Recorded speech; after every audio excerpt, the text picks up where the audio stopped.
Hello, everybody, and welcome to the Tuesday Night Live. So, today we are going to be talking about a topic that has been popping up a lot lately. We have a lot of conspiracy videos, spirituality videos, political videos that are talking about spiritual warfare, us versus them, divisiveness, the nefarious forces, the big they.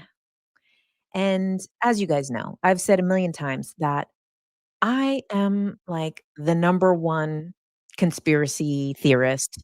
I was so far down the rabbit hole, further than anybody. And now, where I'm at with my journey, my awareness, I have a different perspective on a lot of these things. So let's talk about this whole spiritual warfare. Whole us versus them stuff. And so, okay, Greg Braden was on Joe Rogan, and Greg Braden, like I have his book back there, Divine Matrix. He is amazing. Like he did some of like the most foundational work with like reality, the matrix, with like this is all a simulation. We can control things. What's inside of us ripples out. And then you know, I'm watching him on Joe Rogan and I love what he was saying. I love what he's sharing. And the conversation is like kind of keeps going in this direction of like divinity and kind of keeps going in the thing of like, okay, humanness, divinity. And then, it's so easy how wow, unfollowing. Goodbye. Bye-bye. Um, so when these people who've been really foundational in putting information out there, Greg Braden in one way, Joe Rogan in another way, people who have put themselves out there and said things publicly and, maybe open people's minds to things, then the conversation would go on the verge of like divinity. And then it would be like, oh, but then they're trying to distract us. They're trying to divide us. They're trying to keep us down. The chemtrails, the fluoride in the water, the education. And it's like, yeah, these things are happening. But it was so eye opening to me to watch the energy just come down. You said, what are your thoughts on Charlie Kirk? Exactly. Exactly. Okay. This is what I mean. No nefarious force has to distract you. This whole thing of people are like, they're distracting us. It's all a distraction. They're trying to distract us from the Epstein files. They're trying to distract us from this. They're trying to keep us uneducated. They're trying to keep us this. They're trying to divide us. No, you are distracting yourself. And I used to be very fixated on the powers that be. The powers that be. You are the power that is. You are the one with the power of your attention. If you give your attention to the chemtrails, the vaccines, Israel, like everyone is losing their goddamn mind right now, saying that somebody is distracting them. There's no need for a nefarious force. There's no need for an Illuminati. There's no need for these things to distract you. You are taking your attention and pointing it in that direction. You are the one with the power. You are the power that is. There is no powers that be that control your attention. There is nobody distracting you except you. Is there fucked up stuff happening in the world? Yeah. Every day, every moment, more than you could ever keep up. No matter how much you keep up with the news and your phone and everything, you'll never be able to keep up with how many fucked up things happen in the world. But you are distracting you. Who's dividing us? You are dividing us. Because watching that interview with two people who I love both of their work, watching the conversation get like really like expanded and bigger picture, and then it would go to like, yeah, but they're trying to distract us. They're trying to keep us down. The World Economic Forum, the this, the that. And it's like, you're feeding it. And you see how we move away from oneness. At the end of the day, we are all one. So the more we go into separation of they're the bad guy, they're the good guy, you know why we need this? The reason that we need this divisiveness is because it gives people identity. It doesn't mean that we need division to keep us down. No, the self needs division to identify the self. When we identify evil in the world, when we identify the bad guys, it positions ourself as an identity as good. So we are the ones dividing ourselves. If we were to see, you said this is deep. This is deep. This is deep because the more you think that somebody's distracting you, it's the person who's holding the phone in the hand. It's the person who's looking in the mirror. It's the person who's researching the bad thing in the world. It's the person who's reading the news. It's you. You are distracting you. You are dividing us. The more that you see these people are bad because this is the only way a lot of people know how to see themselves as good. The ego strives on division because then if that's evil and that's bad, when I identify it, it makes me feel righteous. It makes me feel good. And it also strives on like big enemies. This is why it needs to be like this big collective force. Now, someone asked in the beginning, what is my opinion on Charlie Kirk? I already did a video on Charlie Kirk, and people were super upset, even though I was not divisive in the video at all. And I addressed all different sides of it because they need to put people in the division boxes and then blame everything on everyone. Everybody else is racist, but then they're the one that puts everybody in the race box. Everyone else, there's demonic, and they're the ones that look at all the evil, bad things in the world and put all their attention and energy towards it. Like, you're the ones creating division. And then so people are like, well, these people are doing the wrong thing. Okay. Why do we judge other people for doing things, that are, in our opinion, wrong? Objectively, let's say somebody's doing something that is, most people would agree is wrong, is a bad thing to do. And they were like, okay, the reason that we judge anybody for doing something different than we would is because we would do it differently. Well, if I was them, I would do it differently. But in reality, when we start to zoom out enough, you are them. If you were them, you would do what they're doing because that's the reality. In the bigger picture, we are all one. So if you grew up in Israel, if you grew up in Palestine, if you grew up in Russia, if you grew up in Ukraine, if you grew up in China, if you grew up here, if you grew up here, whatever your issue is, people care about immigration. Okay, if you grew up on the other side of the border, you would act that way. If you grew up in Israel, you would act that way. If you grew up in Palestine, you would act that way. Because guess what? You are. It is you. You in that situation does act that way.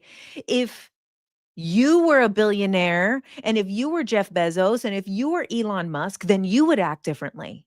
Well, guess what? You are. And that is how you'd act in that situation because we are all one. And you in that situation acts this way. So it's very easy for us to look at, from this perspective, how I'd act in that perspective. Well, if I'm in this perspective, I'll never be in that perspective because this is the part of the one that I am. This is the perspective of the one that I am. Okay, let me see. There's some questions here. Is it possible to explain to someone that neutrality is an apathy? That's a good question. Okay. So apathy, right? Apathy is kind of like an overall, just kind of not caring, disinterest, almost like a giving up. And this is so funny because back in the day, my old Twitter account that got deleted, I had tweeted this like, I don't know, 2008, 2009, something like that. I had tweeted, "I know I can never be a Buddhist because" I said something like, "I know I could never be a Buddhist because" something like, I can't see myself not giving a fuck that bad." Like, because to that, like, someone who had just, like, full acceptance of something, I'm like, "I can never be that person. I can never be that person that just has full acceptance because I care too much. There's no way I could just not give a fuck that bad."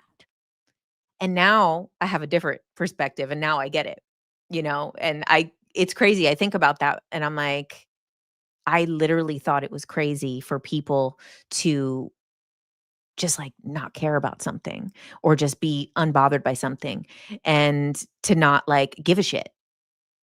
And now I'm like, "Oh, everyone's exactly where they need to be."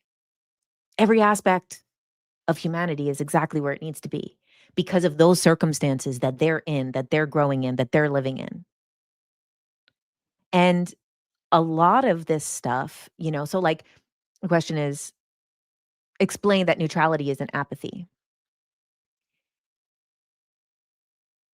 There it has to really go back to the self, because if you go down every single rabbit hole, if you go down every single rabbit hole, you're gonna lose your mind, think the world's a terrible place, think you're one of the last standing good people in the world, end up also apathetic, right? Because also, right, you could become apathetic from caring, and they think that neutrality is apathetic. But it's like acceptance. Acceptance doesn't mean giving up. Acceptance doesn't mean thinking something is okay. It's acceptance. What is unconditional love? This is the number one things that is taught in spirituality from, you know, all types of spirituality, including Christianity, including Islam, including Judaism, including all of these religions. Everything comes back to unconditional love. What is unconditional love? This is the most misunderstood, difficult concept in spirituality and in the world and in humanity is unconditional love. Because what does it mean to love without conditions? But those conditions can be super fucked up.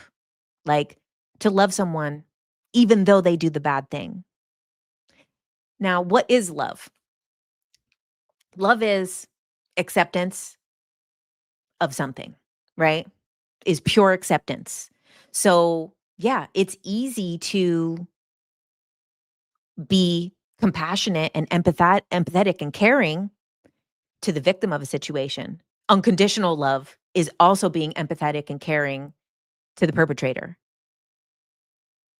We're gonna be stuck in this us versus them, and it's everything is us versus them. I was looking at a product on Amazon today, and it said us versus them, like our product versus their product, and I had just posted the thumbnail for this live, and I was like, "It's in everything." It's literally even in consumerism, it's in politics, it's in sports, it's red pill versus blue pill. It's this thoughts versus this thoughts. It's this religion versus this religion, this country versus this country, this app versus this app, you know, this product versus this product. Everything that we are looking at in the world is us versus them. And the true truth is that there's only one. So, is there self acceptance, right? Are you able to unconditionally love yourself? Most of us, no. Most of us, the answer is no. That we struggle to love ourselves if we have a little muffin top, a little pooch sticking out, a wrinkle on our head, a hormonal change, um, an illness, a bald spot, a gray hair. We struggle to even unconditionally love ourselves. So, how are we going to unconditionally love everything in the world and the people who are not there yet to do everything right? Nobody is doing everything right. Like, we're not doing everything right. Oh, he said, "I feel like you're my guru." Thank you. I'm not a guru. I'm literally just a gal. I'm just a gal. What is your take on spiritual warfare? If you say there is no good or bad or no, no good or evil. Beautiful. Let's answer why there's good and evil are subjective. Everybody thinks they're doing the right thing. Obviously, the big topic is Israel right now. People defending their country in Israel think they're doing the right thing. Netanyahu thinks he's doing the right thing. Hamas thinks they're doing the right thing. Everybody watching has a different opinion. This one's doing the right thing. This one's doing the right thing. This one's doing the right thing. Somebody who is stealing money out of the register at work thinks they're doing what they need to do for themselves to feed their family. Everybody thinks they're doing the right thing. So right and wrong, first of all, is a subjective experience. Also, right and wrong are just two different points on one scale. There is a scale of morality, which is personal. And on that scale of morality, these are just two different points. Light and dark, people are like good versus evil, light versus dark in the spiritual community, high vibe versus low vibe. High, high vibe and low vibe are on the same scale, different points of measurement of one scale. They are the same thing. High vibe and low vibe is the same thing. It's just two different points of perspective on that scale. Light and dark is the same thing. They're just two different points of measurement on the scale of brightness. Fat and skinny, they're just two different points on one scale, two different perspectives. You know, we see this all the time. What is skinny to one person is fat to another. What is fat to one person is skinny to another. These things are not actually opposing forces. Hot and cold are two different places on one scale. To one person, oh, that's not hot. And the other person, like, what the hell? That's burning me. You know? Oh, the temperature in here is this. This is not. You said, I'm not convinced that most people in Israel agree with Netanyahu. I'm not saying most people do. I'm saying everybody thinks they're doing the right thing. So the people who disagree with him think they're doing the right thing. The people who agree with him think they're doing the right thing. Everybody thinks they're doing the right thing. So when we get back to this concept of there's no evil, and I mean, people have been unfollowing me and crashing out in my comments on this topic since I came back in 2023 from doing ayahuasca the first time, because I came back and was like, you guys, there is no such thing as evil. There is not an evil force. There's actions that you can perceive as evil because everybody has a scale of morality and everybody can put this is hot or this is cold, but this is hot to this person and this is cold to another person. This is good to one person and this is good to another person, but these are on different sides of the scale. Everything is subjective. So the reason that I say that there's no evil force, there is only the one force, and the one force is all. And the reason people want there to be a spiritual war is the reason they want there to be a devil, to be evil, to be a nefarious force, to be dark forces, to be some reptilians, Anunnaki, devil, Jinn, Illuminati, Bilderberg Group, whatever your bad guy is, whatever your big bad is, whether it's the pharmaceutical industry, it's, you know, military industrial complex, like I could just go on and on and on and on. The people spraying the chemtrails, the people killing the animals at the factory farm, whatever your big bad is, whoever that is to you, there is no force that is equal to a God force, to a source. There is just all. God is all. But they need an opposition because it's a really fucked up idea to say God is all. God is also in someone who harms children. God is also in somebody who commits genocide. God is also, there's the same amount of God in everybody. It's how aware of it they are. So there is no evil force that like takes over and says like, now I've got you. So now there's demonic forces. No, what is a demonic force? It is inside the self. It is the person's self.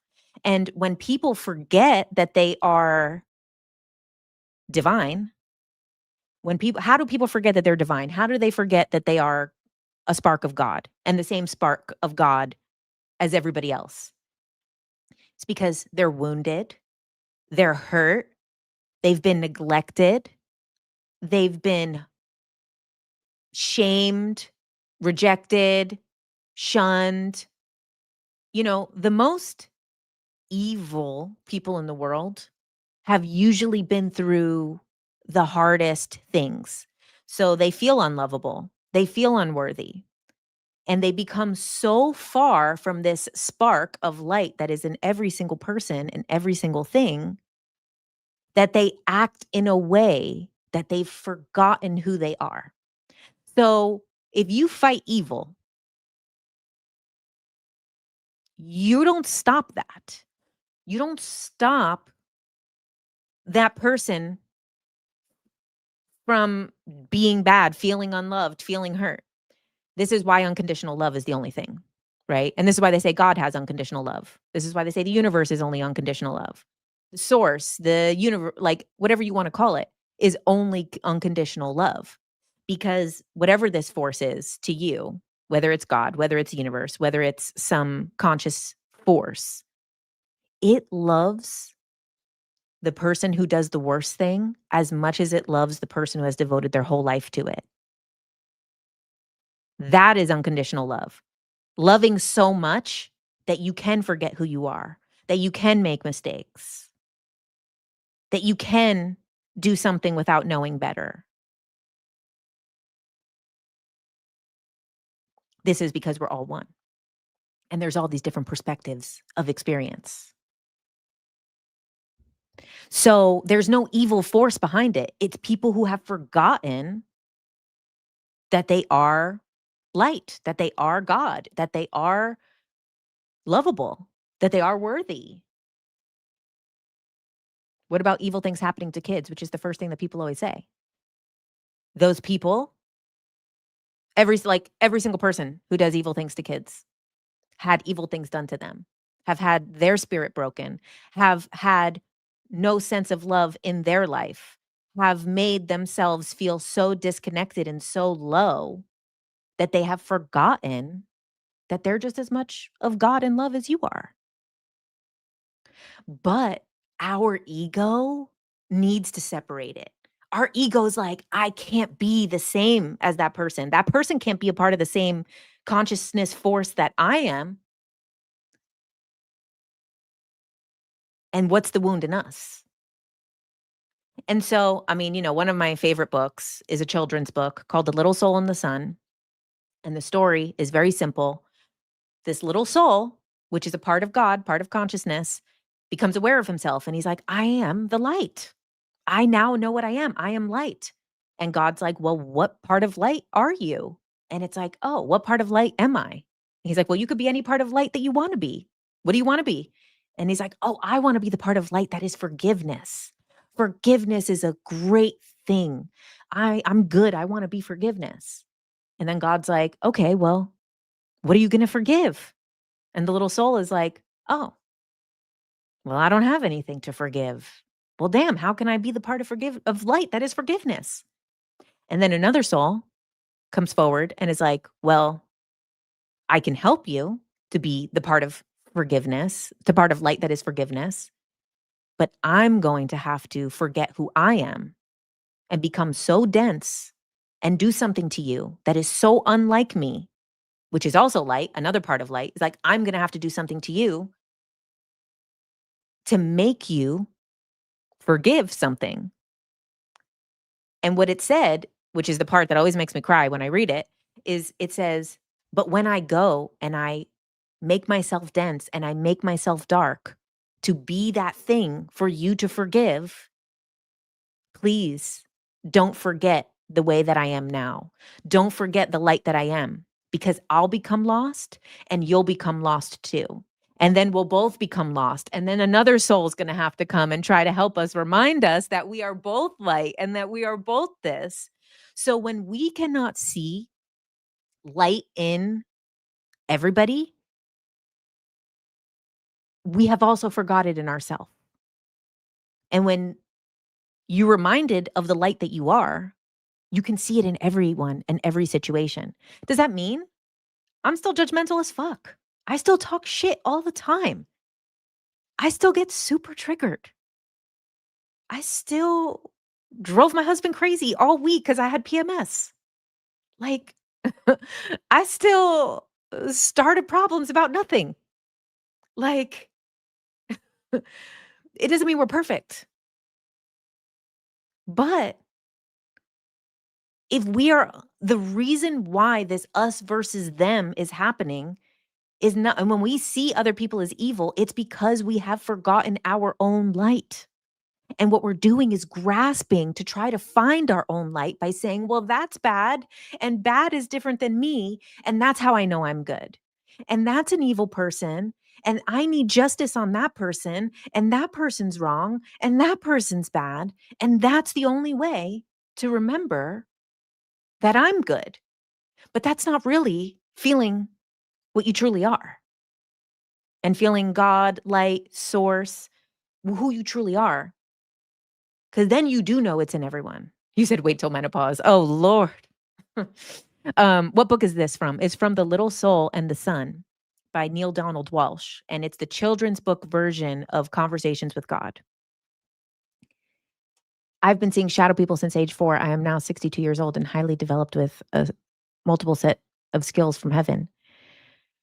I have literally videotaped my exorcisms and connecting people to their loved ones on the other side of my YouTube channel, which is the same heading as I'm looking for, the live connecting. Okay. Because of my kids, deadbeat dad, I have tried the unconditional love thing for years. I am looking at it now as me holding him accountable is love. I don't know. It's mentally. Okay, so this is the thing here. Let's talk about this. There's a difference between unconditional love and accepting shitty behavior or worse than you deserve, accepting getting walked on, getting taken advantage of. None of those things are in alignment with unconditional love. Getting taken advantage of, walked on, less than you deserve, not treated right, abused, none of those things are in alignment with unconditional love. We are so far from unconditional love that we actually think that that's means we would need to accept those things. No, no, no, no, no. You can have your boundaries. You can stand up for yourself. But having unconditional love doesn't mean accepting wrong behavior. Obviously, you said this is the father of your children, so you guys are entangled and you guys are connected for the rest of your lives because you have children together. So it's not as easy as just cut off. But unconditional love means this person was once a child, just like we were all once children. And something went wrong along the way that made them this way. Something happened that makes them think that what they're doing is the right thing. That them not being there for their kids, not taking proper care, not being what is needed, taking advantage of something went wrong along the way. And to have compassion for, you know what, there is a pure child that wasn't loved right, that didn't get their needs met, that wasn't taken care of properly. Something happened in teenage years, something happened in these years, got hurt, got so hurt that they forgot what being a father should be, what being a parent should be. And I have compassion for that. But you can be like, but dude, pay that child support or I'll take you to court because that's what you and your kids deserve. So having this, it's removing from the anger and the hate and the lower vibration emotions of it. Because again, the vibration is just a scale. So you move away from that and you're like, now do it out of empowerment, out of, well, this is what my kids deserve. And I'm showing my kids how to stand up for themselves. And this is what I need to do. Because everybody has their own right or wrong scale. You said this is exactly what you're going through right now. So many people are going through it. So many people are going through it. And it's a big part of the stuff happening in the world right now. A big part of, thank you. It is a big part of what's happening in the world right now because there is stuff happening, I believe, collectively with like humanity and lineage and healing and cycles breaking. And a lot of that involves different parenting things. And, some people could say, oh, it's evil, it's demonic. They want to break up the family unit. And it's like, for me, I'm like, who wants to break up the family unit? Two people who had kids who it didn't work out and they still have a life to care for together? Does it need to be nefarious forces? Because when we look externally, it's because we cannot look inside. And I did that for years. This is why I've been down all these rabbit holes. This is why I know every freaking conspiracy and I don't give a shit anymore. I was so demented on the conspiracies. I was addicted to them. And it wasn't until I was able to heal within my own heart and really look at myself and see how hard I was being on myself. And I'm still hard on myself. I'm not fucking perfect. But I realized that's why I was being so hard on everything and everyone. And like now, the more compassion I've had for myself, the more compassion I have for the world. And at times that my own compassion for myself gets low, my compassion for the world gets low. And I'm like, that one's an asshole. Oh, he's a jerk. He's a scammer. He's disingenuous. And that is my indicator that my compassion for myself has diminished, is when I look out at the world and don't see like that everybody is doing their best. What's a few things you don't believe in conspiracy wise? I mean, I believe that these things are real, but I also believe that they're only half the truth. And whatever glasses you put on is what you see. And when you put on the conspiracy glasses, you can't look at anything. You can't look at anything not through that lens. Like I remember when I first moved to LA, I went to Pasadena for the first time and I was like, Masonic. Oh my God, demonic, satanic. Oh my God, conspiracies everywhere. Look at the floor, look at the symbols. I would watch like a video on YouTube and I'm like, oh my God, Illuminati. Oh, Masonic temple, reptilians, Saturn. Like that goes through your lens of everything. Let's see. I have learned this during ayahuasca, most beautiful, hardest lesson. It was such a hateful space before, right? Okay, Steve, you are divine and better than ever. Oh, okay. There's a huge dopamine release with the conspiracy theories. Very easy for all of us to get addicted. Oh, I was so addicted. Conspiracies are like, give me my next hit. With the conspiracies, when Diddy finally was like, uh, you know, got arrested, everybody's like, it's a distraction. And it's like, no. Now, even if they did get what they want, it's a distraction. It's a distraction because then you become addicted to like, you know what it is when you have your mind blown, right? It's kind of like people who do like, I don't know, crack for the first time, right? And then they chase that high forever. Like somebody smokes crack and then they spend the next 20 of the years of their life chasing that first high. And they get high again, and they get high every day, and they get high several times a day. But it's never as much as that first high. That is the red pill. When you take that red pill and you see the world through this other lens, you keep chasing that high again and again and again and again. Conspiracies are adrenaline crack. Hell yeah, they are. Because you know what? I'm not easily scared. So I'm not going to get scared from a horror movie. You tell me that reptilians were feeding on my negative life force and this was a loosh farm and a prison planet and that I had no chance of getting off of this planet and there's a white light soul trap and my soul's getting recycled by the moon and Saturn and all this other bullshit. That scared me. That shit had me going for a couple years.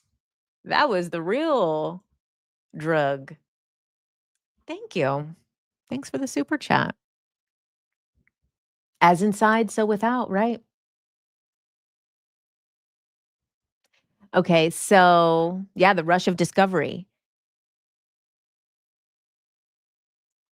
Thanks, Steve. Okay, so is it really a law or just some twisted idea? Is what really a law or twisted idea? It's everything's a twisted idea. Depends on how you wanna look at it. All of that is probably true, but we can't handle all of that. But is it true? Everything's a half truth. How do you personally keep yourself in check when it comes to consuming us versus them media? I mostly don't consume it, but I do sometimes get sucked in. And when I get sucked in, I can get revved up. Oh, I get revved up so fucking fast, you guys. Like, I get revved up so fast. I read something that, like, I disagree with or I think is messed up or I think is like, I'm like, I'm on, get me on this fucking soapbox right now. Get me on that soapbox. Push anybody else off that soapbox because I got some shit to say. So I get revved up, you know? So how do I do it? Okay, the biggest thing is like awareness. So, like, we talk about like oneness and connection and divinity and our power and beautiful things, and we feel really uplifted. Then you want to think about also, there's confusion. There's also confusion that comes in. Like a lot of the truth seeking stuff right now, which I would consider low level intelligence conspiracy shit that is going around right now. Um, it's people who have not done inner work. If you have not done inner work, then it's very easy to see the world through one lens. And then we have also um, the definitiveness. So it's like a mix of like the definitiveness of someone's like putting out a conspiracy, like a Candace Owens or whatever. She's so much conviction and so much definitiveness in what she's saying, but it's actually causing confusion. So if you're confusing if you're taking in us versus them media, you could get like a mix of conviction and also confusion. And you're kind of getting both because what you're doing is you're becoming definitive around a situation that is a lot more nuance. Every situation is in nuance. There is no absolute thing that is 100% one way because everybody thinks they're doing the right thing and everybody has a different perspective. Let's say there's one event. Let's say one of these lights exploded, right? I would have one perception of it. You guys would have a different perception of it. We would both have seen the same thing happen from two different perspectives. So even one objective truth event, one thing happened. Somebody saw somebody get shot. No two people have seen the same thing. Even if they saw the same thing, the filter that it goes through, the story that it becomes will never be the same. Like, for example, when Charlie Kirk got shot, people are like, one side was saying, well, this is what happens when you talk about that stuff. And then the other side is like, this is what happens when you speak the truth. Another side says, well, this is what happens when you go against a certain country. Another person says, well, this is what happens when, and it's like, there was one event that happened. So this is what happens when everybody has a different definition of it. So there is no one way. Thank you again. Um, I hope you can help many people find those messages. I do believe. Beautiful. Thanks. Oops.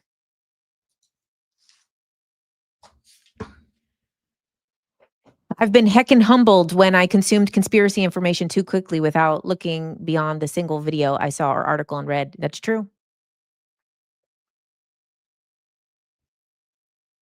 You watched an OBE video and one of those said that the soul traps are real and outer body to people who create it instantly for themselves, believing it. Yeah. Whatever you believe, you create. And that's true. Right. And I use the same example all the time. If your perception is that you know what? The world is going to hell in a handbasket and everybody has lost their way and everybody is an asshole. And you go to the grocery store and you're waiting online at the self checkout and then somebody cuts in front of you and hops on to the self checkout, but you were the next in line. If your perception is world's going to hell in a handbasket, nobody cares about anybody, everybody's an asshole, then you're like, wow, look at that dick who just completely disregarded another human being. He thinks he's better. If you're super on the man-hating train, which I've been on all these. I've been jacked up on every idea that you could be jacked up on. Like, I've been on that too. The man-hating. So let's say you're in like your feminist man-hating 4B era. You go, some guy cuts in front of you online in the thing. That bastard, he thinks he's better than me because he's a man. He doesn't respect me because I'm a woman. He thinks he deserves to go ahead of me. Whatever it is. He did it because he's black. He did it because he's white. He did it because he's a Jew. He did it because he's an Arab. He did it because he's a foreigner. He did it because he's a redneck. Whatever your opinions are, you're going to paint the picture that way. Then we have, let's say your perspective on the world is like what I'm talking about, which I try to have it to be my perspective of the world. Everybody's trying their best. If that's what they're doing, that's as good as they can do. So everybody's trying their best. Everybody is doing their best to just focus on themselves and get through the day and do what they need to do. So if I go to the grocery store, which actually this happened, and I use this example all the time. This happened to me yesterday in Walmart. I was walking to the self-checkout. There was a guy in one of those motorized ones, like an old guy, like he was in one of the motorized carts. And I was walking and he is about to come in. I was still walking. So he goes behind me and then he just buzzes past me and just cuts me in line. And I'm standing there. And then some other dude comes over and starts cutting me in the line on the other place. And then actually the woman was like, two people had just cut me in line. And she's like, excuse me, sir, she was next. And I was like, one guy cut in front of me. And by the time I was looking at this guy cut in front of me. And I'm looking like, none of these self-checkouts are even open. You guys are like, but I'm like, okay, everybody's trying their best. Everybody's in their own world. Nobody gives a fuck. They're paying attention to themselves. I don't know what's up with them. I don't know what their peripheral vision is like. They're old guys. They might not even be able to see sideways. So, but if I have the perspective of like everybody is out to get themselves or everybody is like, or even like a self-image, then I'm like, wow, nobody can see me. Everybody just walks right past me like I'm not even here. I'm not thinking, I'm like, maybe this guy got bad vision. Maybe he's in a rush. I don't know. How do I know what's going on with him? Yeah. So this is the thing is that is painting the picture of everything. So if you're in a us versus them mentality, if you're in the spiritual warfare mentality, that good and evil forces are fighting, then you look and you're like, wow, the devil won today. Demonic forces.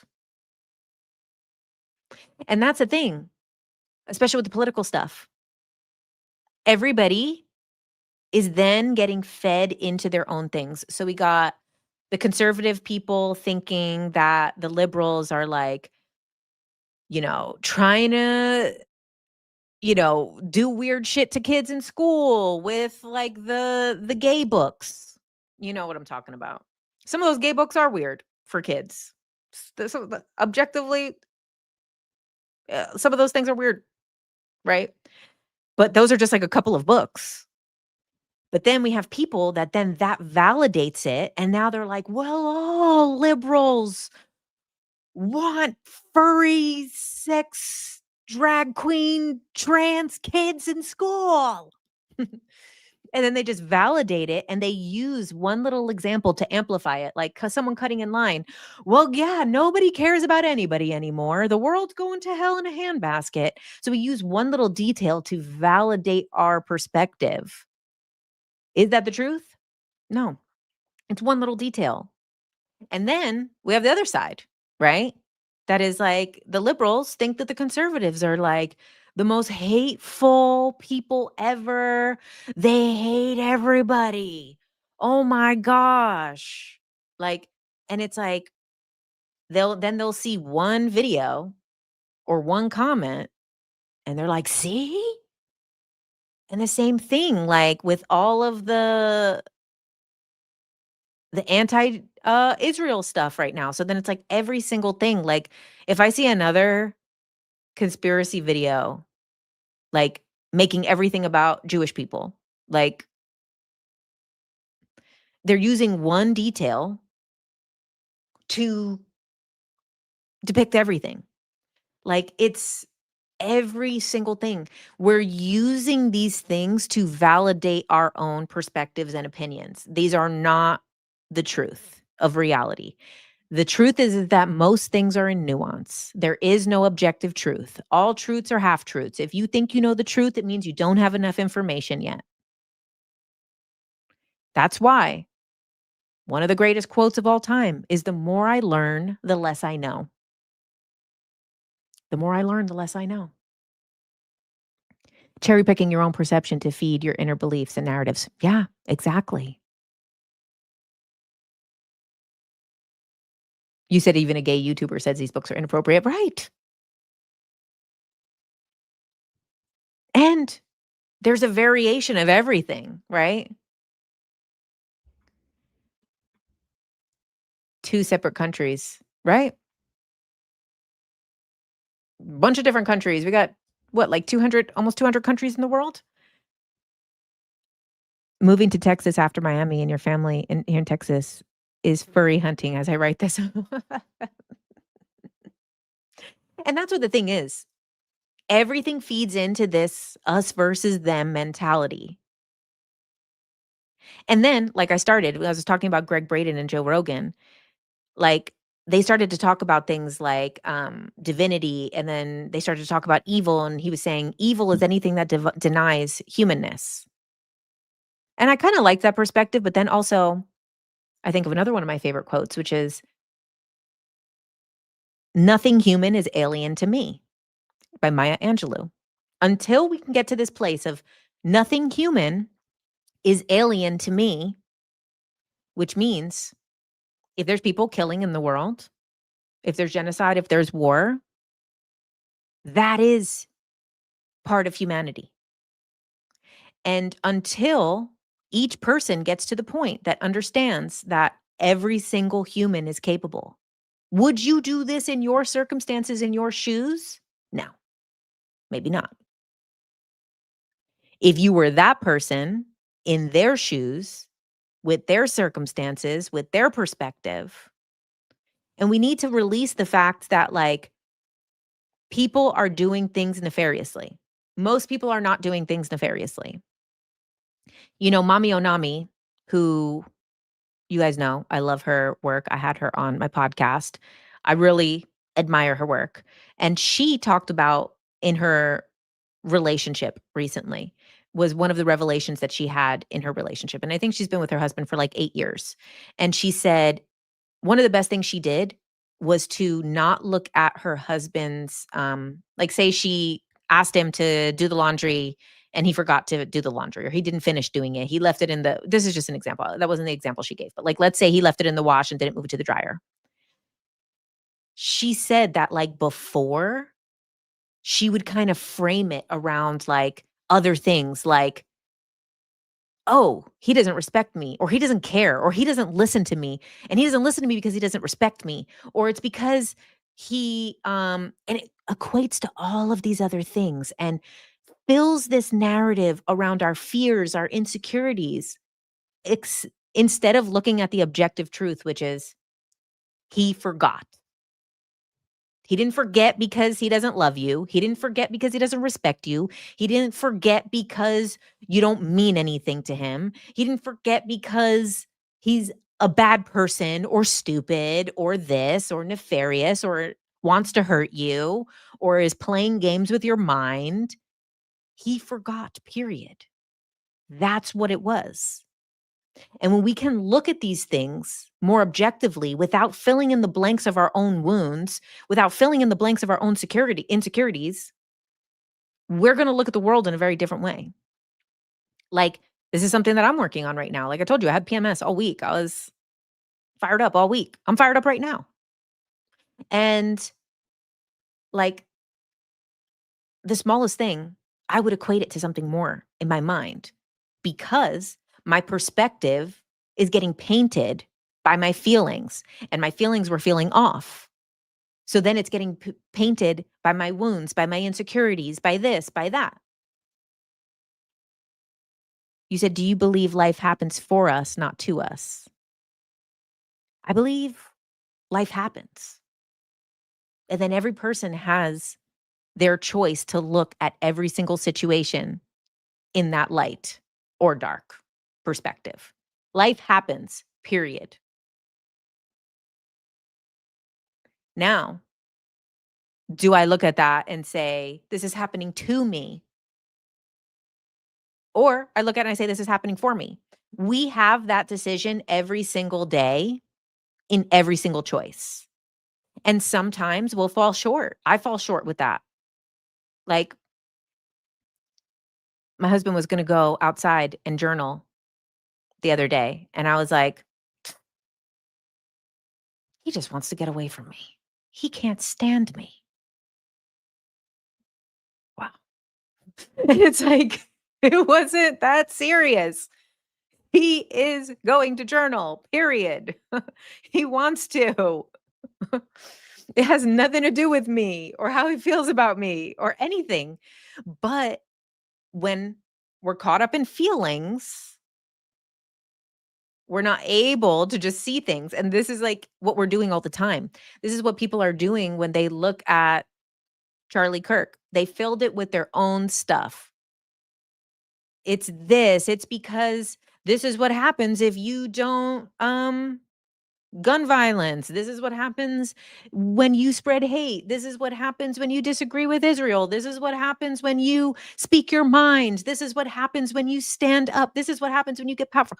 Whatever people's own stuff is how they paint the picture that they're seeing. So it happens. And we'll fall short. Sometimes I will think something's happening to me.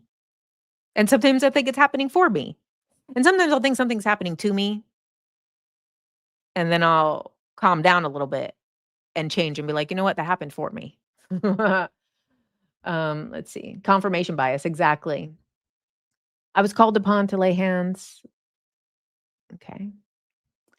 Let's see. Yeah, let the man write. Exactly. Blissfully unaware over here. Subjective perspective created a barrier to seeing objective reality because objective reality is collective, not subjective. Wow, Ash. Dropping the philosophy. Yep, everything is based on perspective. So I had a chat on TikTok Live like a week ago, and it was somebody who they kept saying like, yeah, but you don't know, like these people are bad. They want to hurt people. And that person that was saying it lived in the Middle East. And they were a gay person who lived in the Middle East. And they were saying like, you don't know, like, and was talking about like how basically Israel wants to harm people in the Middle East.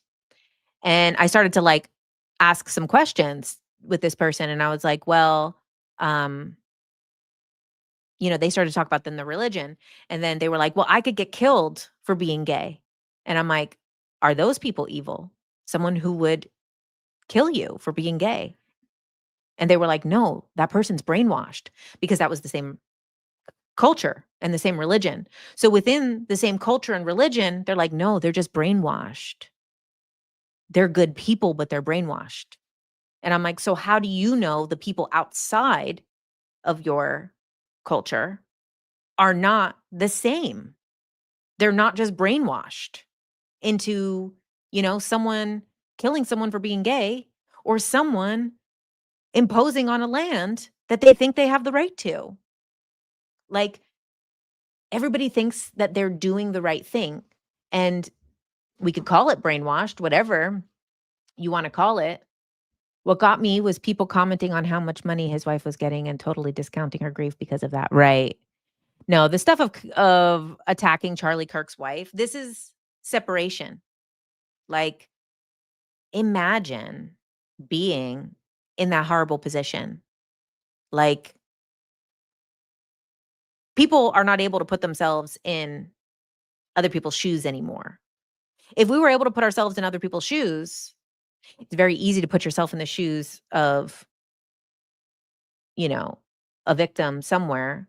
Can you put yourself in the shoes of a perpetrator? Thoughts on Gnosticism?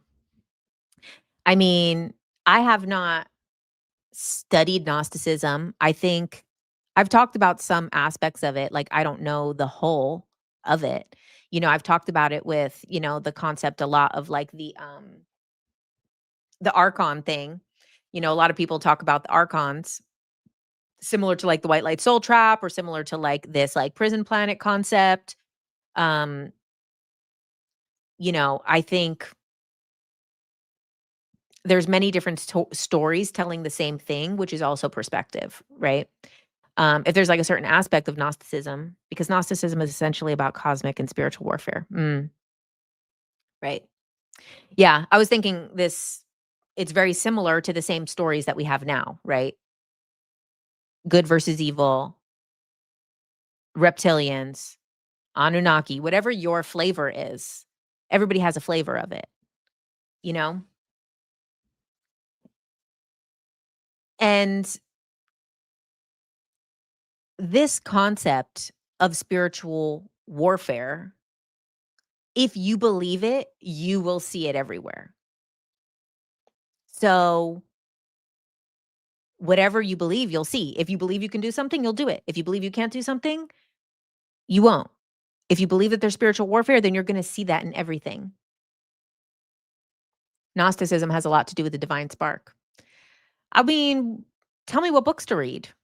I would love to learn more. Like, I know some concepts of it, like I know about the demiurge thing and I know about like the archons, and some of it sounds kind of like AI. Some of the stuff that I've read sounds kind of like the way we would kind of describe AI type of stuff today. So, let me know what to read. For humans and the planet to ascend, the denser energies need to rise. The dark needs to have light shone on it. It needs to be exposed. Exposing denser energies isn't always division and distraction. But this is division. Why can't the dark be? The dark is as much as light as we are. It's just obscured. So this is the thing too, is that in the spiritual communities, it's very focused on like light is the way. Like, I saw this thing that people were doing like a ritual to clear darkness in this cave where they believed people were doing like dark satanic rituals. And I watched it and they were saying like, you don't belong here. This doesn't belong here because this is a sacred space and sacred spaces shouldn't have these dark rituals. And I thought to myself, well, if darkness doesn't belong in a cave, then where the fuck does it belong? Who am I to say I know better than the creator? I know better than humanity, which is how many millions of years old. I know better than Mother Earth because what I think should be light or dark. If something should, it would. So if there's not supposed to be darkness, there wouldn't be darkness. If there's not supposed to be evil things happening, there wouldn't be. And people always get upset and triggered, but I'm like, Who am I to say it's my ego? My ego wanting to avoid pain is why I think those things. So before, when I used to think like the planet needs to ascend, humanity needs to ascend, it's like, oh, that's my ego. Because if humanity needed to ascend, it would have been ascended already. And it has ascended already. Humanity figured this shit out 5,000 years ago with the Vedics, figured it out probably with the Gnostics, figured it out in Library of Alexandria, figured it out in Atlantis, figured it out in this, figured it out in whatever the hell else has happened in history that we don't even know of. Humanity has figured it out so many times. But this is the game that we're playing. This is the experience that we're having. This is what we're creating. So before, I used to think like we need to ascend, we need to, you know, rise high vibration, we need to go to the light. And now I feel I'm like, you know what? Everything's exactly where it needs to be. And if those people are still going to do bad things, then the game gets to keep going and we keep getting to learn and find ourselves again. And now I get to be in this avatar body as Jenn, sometimes JK Ultra, that I get to once again learn the most valuable lesson that I can learn on this planet about unconditional love and divine spark and God force and all these different perspectives, and learn how to have compassion for something or someone that has done something wrong. Or I get to also have the experience of not and judging it and getting angry at it and getting myself worked up and saying that person's an asshole. And I get to have that whole experience again. So, how lucky am I to get to do it again? You want to throw out the Hindu concept of the yuga cycle, and you've learned about recently, which you found quite interesting, right? That there is these different cycles. I don't know enough about Gnosticism to recommend books, but I felt aligned with aspects of it for a time and now associate most of with what's in the Kabbalion. Yeah, I have the Kabbalion up there, and I actually have the Little Soul in the Sun right there. The two books that I've talked about. The Kabbalion's my favorite. It's all how it's supposed to be because quantumly everything has already happened infinitely. We just choose our own singular path in the infinite quantum of everything. Exactly.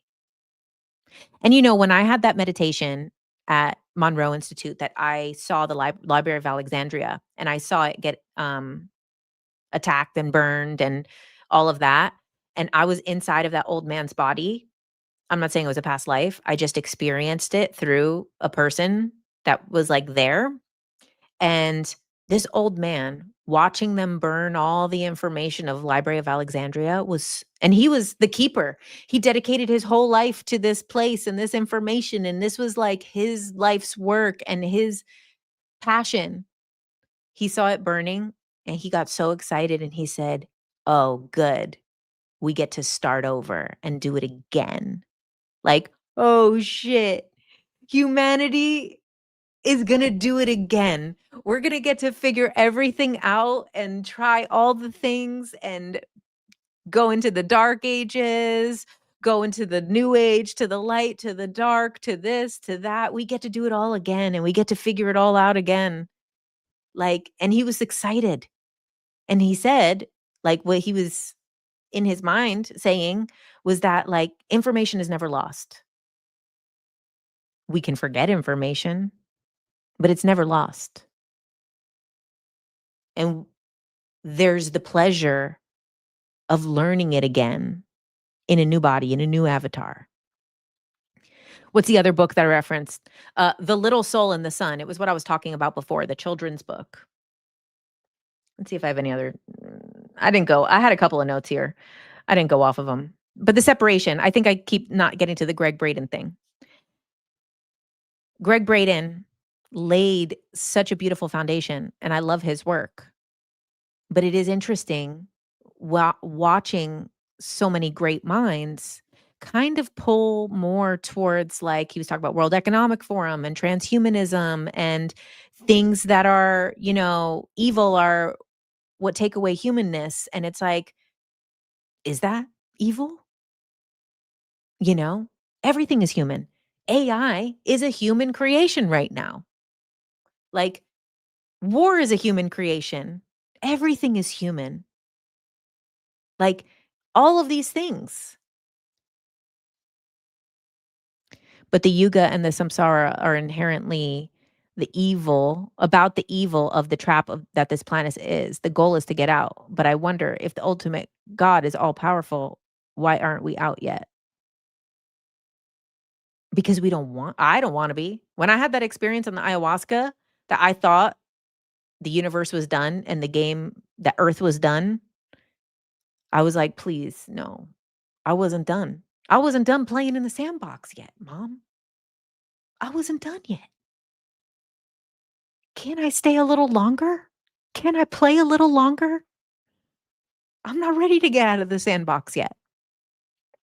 Does every single aspect of consciousness want to get out of the sandbox yet? No. That's what I think. It's the greatest game ever. So, the evil is it about the evil trap? Or is it this game of seeing evil and then having to find the spark, the divinity again and again in it, and be able to say, that person is hurting. That person is the same as me. Like, if I was in their shoes, if I had their life, I would do what they are because they are me. If I was Jeff Bezos, I know from my perspective as Jenn, if I was Jeff Bezos, I would cure world hunger. I would clean the climate. I would figure everything out, and then I'd have so much money to spare. That's what we all say. But the reality is, if you were Jeff Bezos, you'd be Jeff Bezos, period. If you were, because you are, because he is you and you are him. And if he was you, he'd be you. I know it sounds nonsensical at this point, but this is the one. So people get a little confused on the topic of, like, how are we all one and how are we individual souls? So we have our soul. It's like in our body and out of our body as well, like an auric field as well. So, like, the soul is in us and the soul is also outside of us. So I have, like an orb around me that is like my soul. And then someone next to me has an orb around them that is their soul. And then eventually all of those souls overlap in some way. And they're all part of this bigger soul. The example that they give in Conversations with God is they talk about the air in a home. You have air in a home, right? The air is in all the rooms. And let's say you start cooking something in the kitchen. The air in the kitchen will become that smell of what you're cooking. And it'll dissipate a little bit into the other rooms. And then it gets far enough away that you can't smell it anymore. But it's still all the air in the house. So one soul is like that air in the kitchen that smells like one thing. And then you go into the other room, like my husband with all of his scent plugins things. Then you go in the other room, and then I happen to get these new scents that is a different ones. So now there's different scents, but it's all the same air. And as you get further away from one of those plugins or further away from the kitchen where the thing is cooking, you smell it less, but it's still all the air. That's how we're all one and individual souls at the same time. Do you like Alan Watts? I've actually never read him. I'm sure I would. I've never read him, though. Am I getting de-radicalized by JK Ultra right now? And also asking this because I'm curious of your guys' answer, if one could even be mustered. Let's say one does escape the trap and reaches nirvana. What then? Then you get to choose if you want to do it all over again. And I would assume a lot of people do choose to do it over again. Thanks, Mike. Yeah, I think if you reach nirvana, you have the choice to do it all over if you want, or you get to be in nirvana. You know what? That is such a great transition because you guys, the modern Nirvana Oracle deck, let's pull a card to start wrapping this up. Then you beat the video game. What do you do when you win? Right? You know, I watch my husband play Fortnite and he'll win. And he presses that button so fast to get back in that game and win again and presses that button so fast. And then he'll lose and he presses that button a little slower to get back in that game. So it's interesting, right? He'll get the crown. And he's like, oh, put me back in. He'll lose. And he's like, let me go take out the trash really quick. And then I'm going to come back and play the game again. So what do people do when they beat the game? What do they do when they lose the game? Some people lose the game and they're like, get me back in there. I'm going to win. And some people are like, oh, I need a beat. I need a beat. And maybe there's more than one game. There probably is. There's a game within a game within a game within a game, because we're in this earth game, but then our higher self and our soul isn't in a bigger part of the game. That's a game too. And then that is probably part of a bigger game. It's probably like this never ending game. I need to appreciate the game, you said, from the bird's eye view, right? Okay. The Rose Phoenix. The Rose Phoenix, you guys. Inception, right? Let's see. Got a little message for you. I think this one has an exercise. I'm not going to read the exercise. I'm putting it out there right now. We're just going to read the message. The Rose Phoenix. Be bold, and mighty forces will come to your aid. Today, you are stepping into spiritual completion. You have done the work to heal the past and are becoming more and more masterful with managing your emotions in the present. The future you has all the answers and has already accomplished its mission for humanity and is able to send you energy across time and space for you to be nourished and empowered now. Like a rosebud, you have fully blossomed, and like a phoenix, you are rising from the past, flying fearlessly into an inspiring horizon. And then this is like a really long exercise for this one. So I'll read the mantra at the end. I have merged with my highest timeline and completed an important phase of my healing path. I trust that all the work I've done on my spirit and mind is solidified and built to last. Beautiful as a rose and protected by time's thorns, where I was once lost, I am now fully reborn. You said, do you think our higher selves are making bets? I don't think for money, but I think that they enjoy watching how our lower self, our human self plays out. Question about QHHT. You did a remote session today for the first time and you're a practitioner too, and want to know how you handle audio video disruption. I mean, definitely upgrade your internet as much as you can or be hardwired. If there's video, I've noticed, similar to what Dolores said, that sometimes the audio will cut out on certain questions. And I've talked about this before, that I had someone that asked some conspiracy questions. Her audio didn't cut out any of the stuff about family, about purpose, about work, about anything. And when we asked those conspiracy questions, the audio would just cut out. I could read her lips on the screen, but it would cut out. So I kind of, as long as you make sure that, you have your solid internet and all of that. And I just sometimes will just ask the question again, ask them to repeat it. I also will then like take notes during that time so that I can kind of fill in the blanks of if there is a little bit of like distortion of the sound, because that happens in any recording in person too. There's people recording in person. Dolores did all those things in even in her book. Sometimes she would say the audio cuts out here. This Aries super full moon had me going, you know, had me going. I have Aries Mars. I think Aries was in Mars and then in my 6th house. So right now, my daily habits, my daily routines, like this is the area of my life that is having a light shined on it, a big bright super moon, full moon, light shined on it.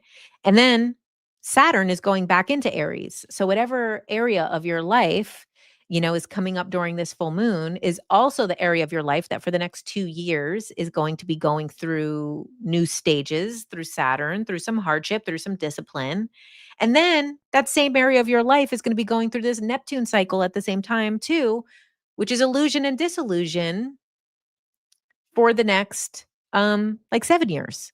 So this is an area of life that we are refining, that we are fine tuning, that we are learning how to do better. So the things that are coming up for you now during this moon are things that you're going to be learning how to master over the next 2 years, and then really learning how to like fully clear and understand and see the illusion and disillusion for the next 7 years.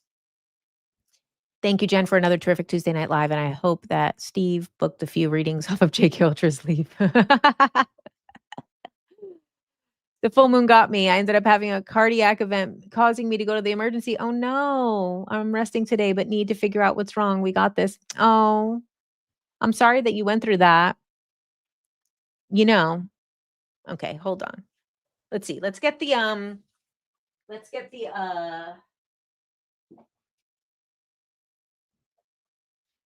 Louise Hay book, cardiac event. Let's see if it's in here.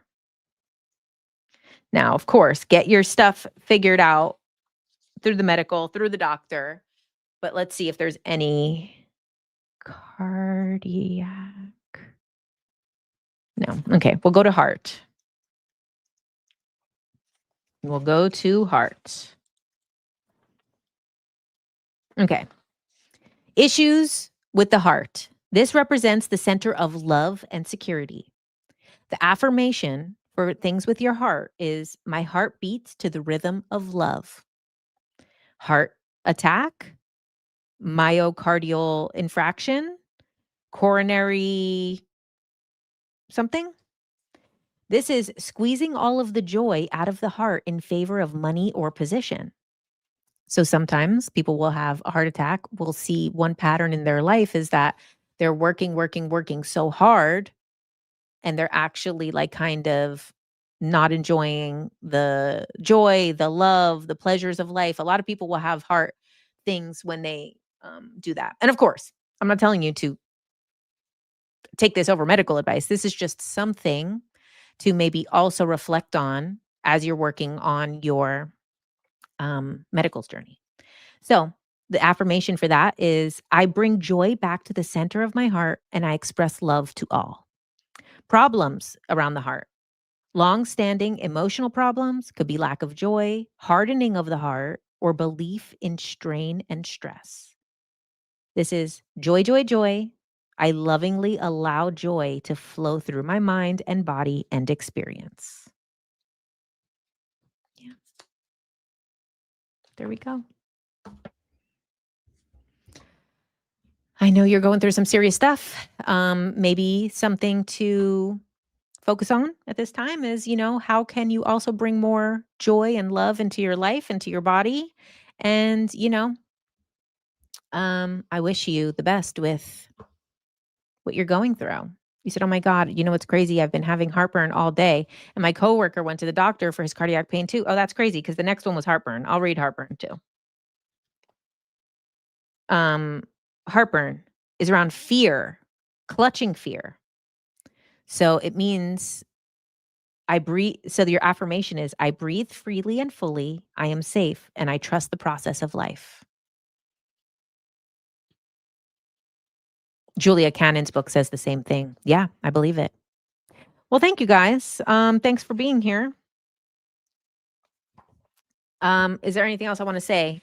Okay. So around the spiritual warfare thing and the whole they and the whole big bad guy and all of that, the powers that be, you are the power that is. Don't worry about the powers that be. If anybody's trying to distract you, if they're trying to distract you, you're distracting yourself. The more we think about the separateness, the further that we get away from anything that we want. Focusing on those things gets you further away. How can you have compassion for all sides of an argument, for all sides of a conflict? That's how we start getting towards unconditional love. The more we get towards unconditional love, the way we're going to actually have the things in the world we want. We're not going to get any of the stuff that you really want to manifest in this world with all this us versus them bullshit. You know, it's enough. Oh, yeah, I agree. Like the live. Thanks. I agree. It just takes a second. Yes. Mm. Thank you guys. You guys are so sweet. Sending love to everybody. Love this community. Yay. What book is that? This is Louise Hay. Where'd I put it? It disappeared. Well, what the? Oh. Heal Your Body by Louise Hay. Okay, guys. You said I feel less naive. Thank you. When does she go live? I go live on TikToks sometimes randomly in the morning. Like sometimes during my coffee in the morning. But I'm here every Tuesday night at this time, 6 p.m. Pacific, 8 p.m. Central, which is where I live now, and 9 p.m. Eastern. So thank you guys. Love you. Enjoy you.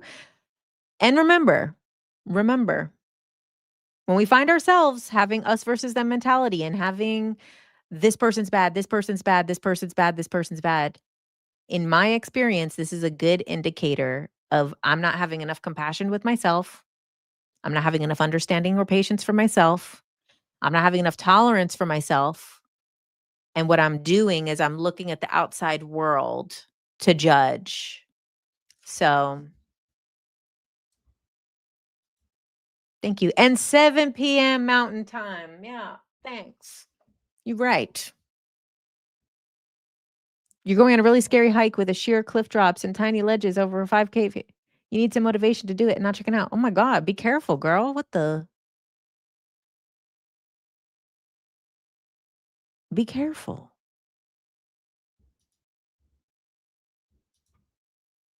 Oh, the podcast. Ultra Minds podcast with JK Ultra. I don't have a new episode coming out this week, but there's plenty of amazing episodes for you to catch up on. So if you haven't, you must. All right, guys. Thanks. See you guys next Tuesday.